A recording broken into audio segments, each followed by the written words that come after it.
Welcome to the I Love Wine and Dogs podcast, created, produced, and hosted by Heidi Huebner, with engineering and production by Timothy Stone Dancer Coleman.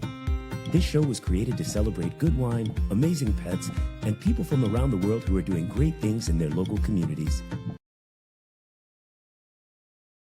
What's up, everybody? It's Timothy Stone Dancer Coleman and Heidi Huebner, season 2.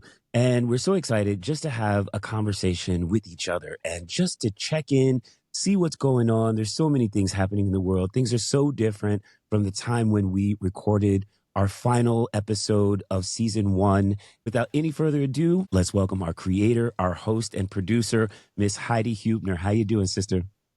Hi, Timothy, my brother. I love you. Happy New Year. Happy 2025. And I'm going to say this is not how I thought this year was going to start off. You've been doing some amazing social posts, with the work that you do in LA, with your volunteers and your volunteer animals, volunteer pets. The fires in LA, are you personally affected by this? What does it really look like? Because when we look at a lot of the newscasts, everything is like so intense, and it's hard to imagine that there's any part of California that isn't on fire. Seeing it and seeing friends, actually, we had one friend that waited until the last minute and was taking live video of like literally behind me, like that was where the fire was. And this was him. I mean, it was right there. And he was like, my house is going to go there. I mean, he was, like so many people trying to put water on his roof and anything he could. And it's at that point where there is nothing you can do, right? We all want to try to save our things, our possessions, our memories. It's gone. And that was a moment for me when I was like, wow, what is it that I really need? And if that happened, we have earthquakes, we have other, just like everywhere else. Yes. What is it that I would really need? And for me, pictures and everything, I love pictures. I love videos.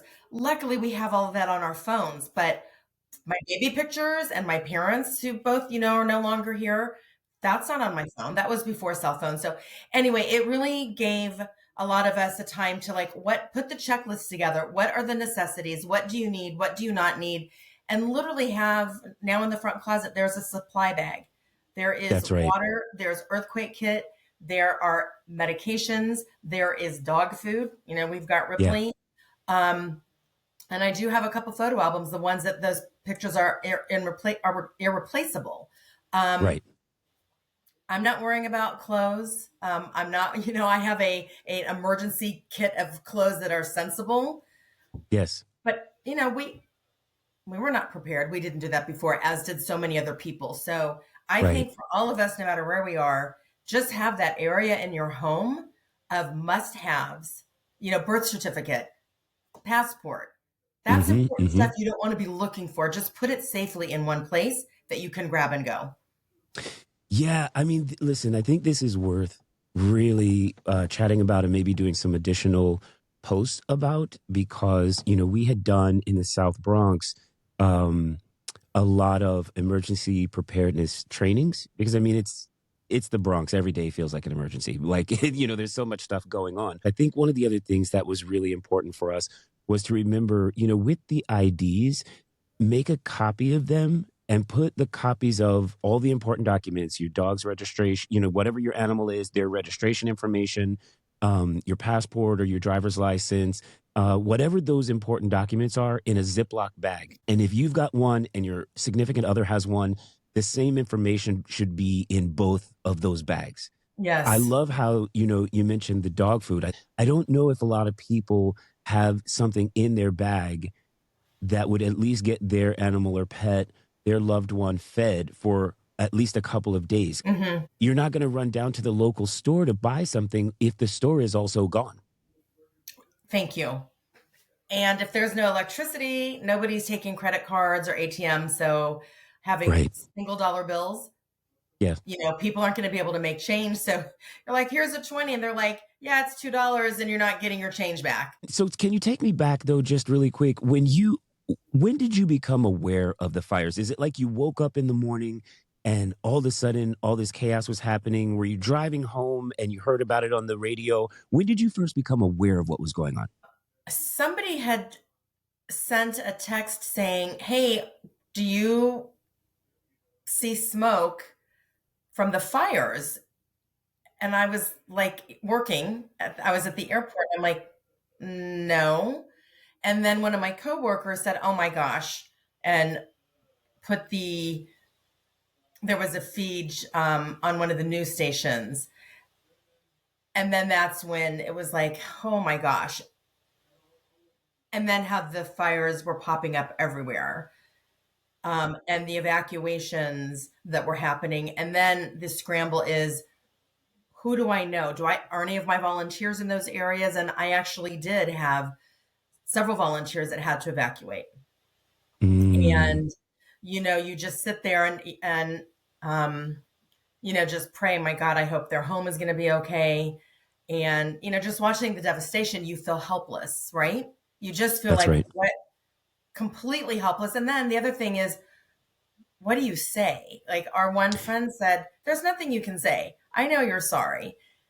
Right. Nobody can understand because you're not sitting in my shoes with That's so right. many things in life. So it's like, we're here for you, dude. Whatever you need, just let us know. You think of something, Right. you need it, let us know. I would imagine at some point it just starts to feel so overwhelming. And that even if it's not in your particular area, it's affecting a lot of areas that you might go to. Like you say, we have friends of our podcast that we interviewed in season one that were around some of these areas. And so one of my friends, they have their podcast that I was on, and her house burnt down.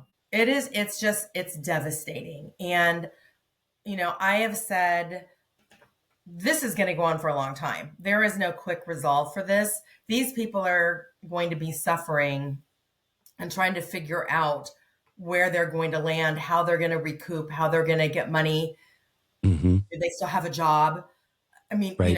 all of these things. And, I say to my volunteers, we are needed now, but we're also going to be needed 3 months from now, 6 months from now, 1 year from now, and 2 years from now. The way society is, the next big story comes up, and we start to, you start to change your focus, or they begin to change the focus for us through the media. I guess in our next segment, we can start to talk about um, the emotional and mental health needs that will arise from this particular crisis, um, and that ongoing support that is always going to be necessary. I have an idea. Maybe my friend who did lose her home, and she has an animal rescue. They rescue animals. So it's not only is she suffering, now the animals that they're trying to help, she's not going to be able to do that. She has a child, she has her own animals.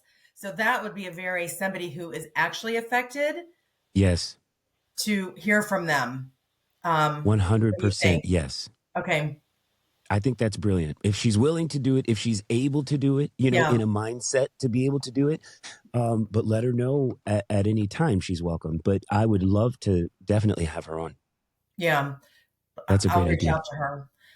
Um, Excellent. Excellent. So, folks, we'll be right back with more of the Heidi and Tim chat that's kicking off our season 2 of the I Love Wine and Dogs podcast. We're going to talk a little bit more about the fires in Los Angeles, and we're going to move forward and chat about some really exciting things to come. We'll be right back.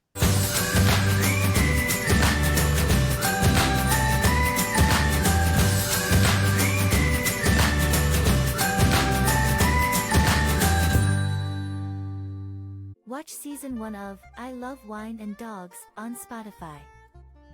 Wherever you live, go to your local shelter or work with your local rescue group to bring in your new forever loving baby if you're ready. Remember, you got to make sure you're ready for this commitment, but you can foster, you can volunteer. There are so many other ways that you can give back and help your fellow community in the pet world. Like, share, and subscribe on Facebook and Instagram at I Love Wine and Dogs. Hey, everybody, welcome back. It's Heidi Huebner and Timothy Stone Dancer Coleman. We're having our chat. This is our first episode for the season 2 of the I Love Wine and Dogs podcast. Heidi, can you talk to us a little bit about what's your normal day actually look like? I can. So I created my dream job.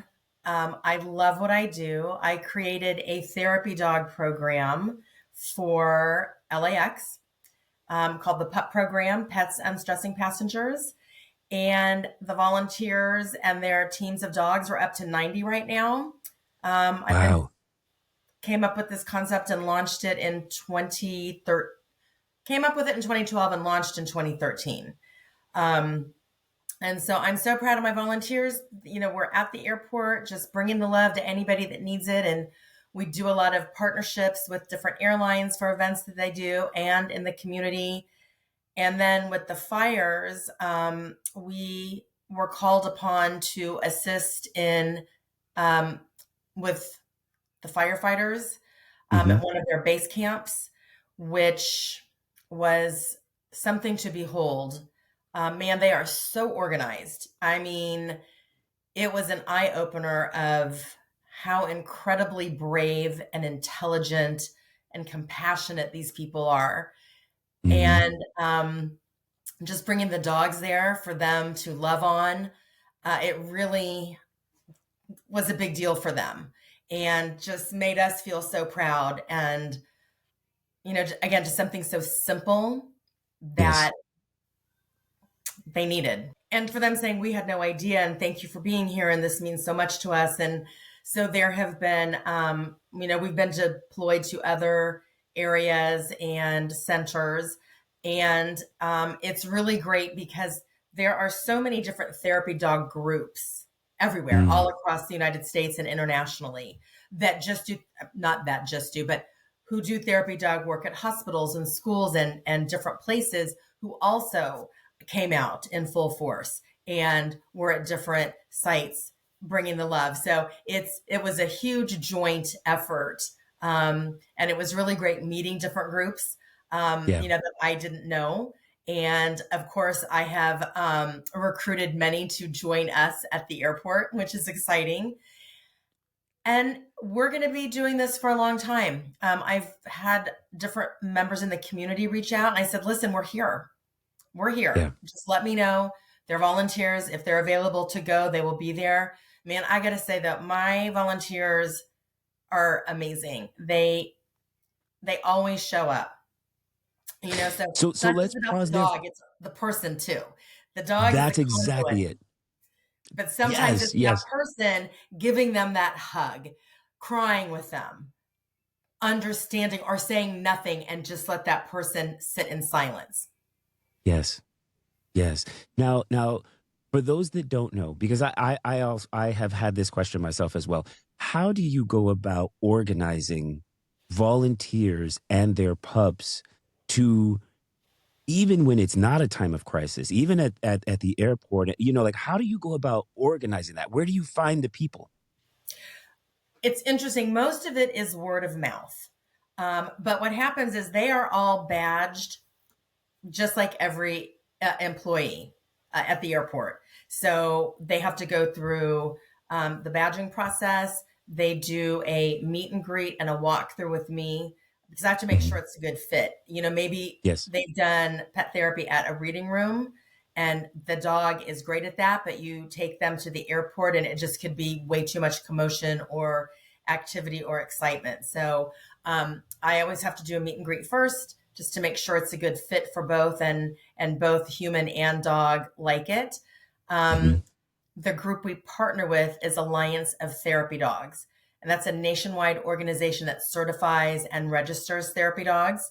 There are other organizations like that, but that's the one that we've chosen to work with.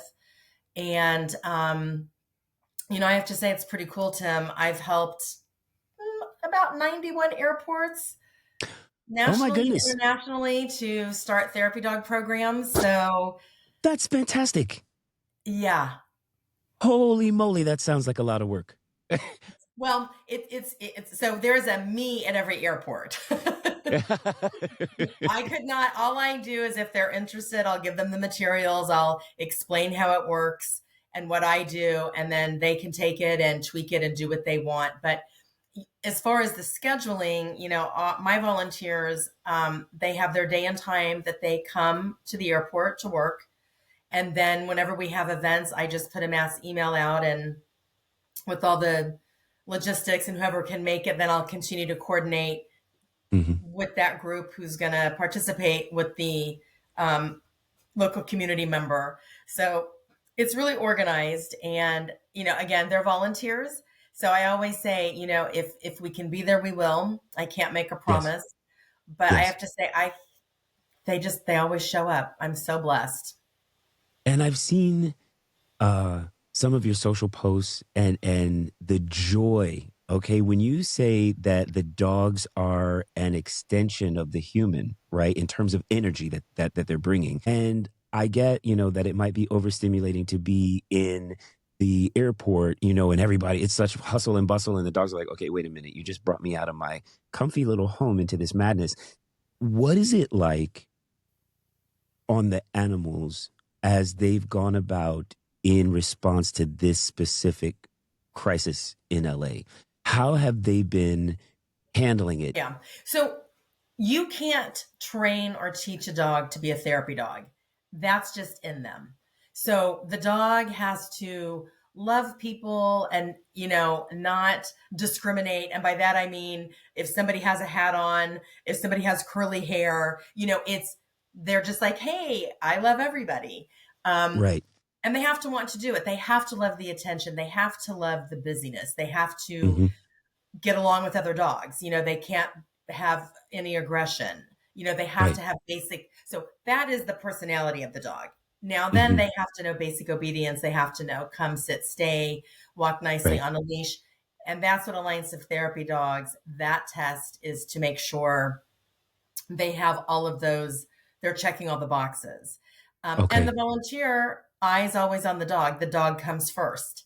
So some days, just like us, the dogs could get a little tired sooner, or it's been Hmm. so much activity, they'll start, looking to their owner or becoming uninterested. Hmm. When you see those signs, it's time to go. So I say the shift is a 2-hour shift. It does not mean that Oh, okay. that is you have to stay 2 hours. And so when I do the meet and greet to see is the dog loving and into this and going up to people and, enjoying themselves, is the owner also paying attention? Right. Because I will start to see the sign and I'm like, I really hope they see the dog is like, I'm done. And if they don't, that's okay. I will say, hey, right now your dog is saying they're done, which means it's time to leave. That's something, I need to make sure that So when they do the test, I don't want to set anybody up for failure, which is why I Yes. meet them first. If it's not going to be the right fit, I'm going to know right away. Right. Doesn't mean their dog can't do pet therapy. There might be a better, like I said, a reading room, going to a Yes. nursing home, The other environment. place. Yeah. But I'm specifically, the dogs I'm looking for have to be able to work at LAX. Got it. Got it. Got it. Yeah. Now, how, like, so the volunteers, okay, so it's a 2 hour shift. You don't have to stay the whole 2 hours, and you got to, pay attention to your pup and see, um, where they are at any given moment, right? But how often are your volunteers coming back, and how long do they stay? Like, do you have volunteers that have been around 6 months, a year? Like, what does that look like? So my volunteers they're all here. During COVID, a lot moved out of state to be closer to family. Um, and a lot of dogs aged out and unfortunately passed away. I lost mine Hmm. to, we had talked about that, Chance and Chubbs last year. I have to say, many of my volunteers who have a dog that has aged out or lost a dog have gotten another dog. So they're on a third dog, a second dog, a fourth dog because they enjoy it so much. It's so cool to be hanging out with your dog and watching your dog just bring so much joy to people. It's like, Yes. Come on, what's better than that? That's right. That's right. That's right. And so, I have some, we call them the ODs, the original dogs. My two-legged, maybe I should call them the OPs, the original people. Yes, yes. Who are still, like I said, on different generations of dogs. There are so many people who come up with like, okay, well, now I'm going to have a podcast, or now I'm going to be a singer, or now I'm going to do XYZ. And it's not necessarily something that is happening in the other part of their life. What I love is that you have created a space for us to have these conversations, and to bring this positivity to the community based on things that we actually love in our lives. And this is something that you're doing on a daily basis, all day, every day. And yes, the podcast is your own and separate from your day job and that work, but it's all Heidi.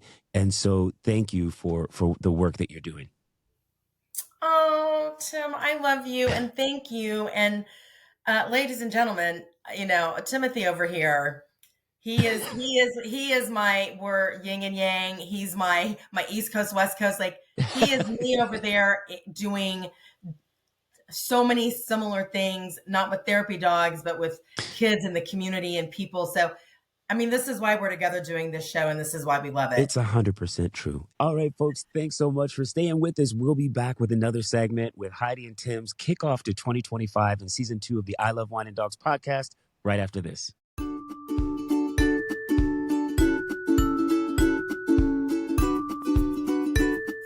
There are only a select few relationships that can ever come close to that of grandmother and her grandchildren. Such is the case with Journey and her grandmother. Journey and her granny love each other dearly.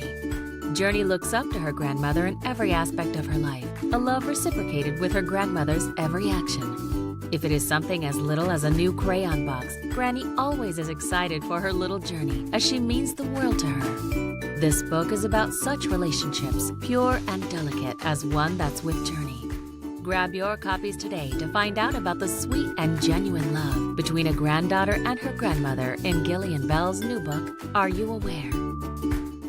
Welcome back, everybody. It's Heidi and Tim with the I Love Wine and Dogs podcast. You can reach out to us on our Instagram, I Love Wine and Dogs, or our Facebook page. Always, we love to hear from you. Remember, post pictures of wine, also of your dogs. Remember, That's adopt, right. Don't shop. Gosh, the shelters here, I have to say, not to go back to the fires, but a lot of people have displaced animals, and we've been putting the word out for people to foster. I think we're going to be fostering somebody. And, sometimes the people are not able to take their animals back, and we hope that they are, but the shelters everywhere are overflowing. So please go to your local rescue group or shelter to find your new forever loving baby. I love it. I totally love it. And so Heidi, let's talk about what's to come, right? I want people to get just a little bit of a taste of like how excited you and I are for what's happening in season 2. I just love what we're doing so much. And the thing that's fun about this for Tim and I, since it's our show and we can tweak and change and do what we want, learning from what we've done this past year and just continuing to grow. But also we need your help with that. So if you're liking this, if you've liked an episode, please also share that on your social media. And we have a really amazing guest coming up. Can we talk about her right now? Yeah. So I'm really excited. This is going to be oh my God, it's going to be so amazing. So you know how you have those special people in your life, and they are also, it's kind of like us, right? Like this person that's coming, her name is Gillian Bell. She's the CEO and founder of Urban Yoga Foundation. What I have learned is to just take a deep breath. You do what you can. You are not here to solve the entire planet's problems, but you are here to offer your joy and your light and your support and bring all of that to fruition as best you can for other people. So she's going to be with us in episode 2, and I can't wait for the folks to meet her. Man, I can't wait for her. She is, I I just can't wait to like talk to her in person. I scoured the website and I'm like, oh my God, I love everything. It's a movement. She's got this curriculum called the Tree of Life. And I'll make sure that she breaks it down for us. I just want to give as many cliffhangers to our folks as possible to get them to tune in. So, we do need to at all times be conscious of the pulse of what's happening for us emotionally, psychologically, physically. And every day is a good day to start taking that deep breath and reassessing what's important to us. Absolutely. Thank you, Tim. That's so important. Thank you for reminding me of that. That's our show for today, everybody. Thank you so much for joining us. Just love yourself, take care of yourself, and make it a great day. Until next time. Like, share, and subscribe on Facebook and Instagram at I Love Wine and Dogs.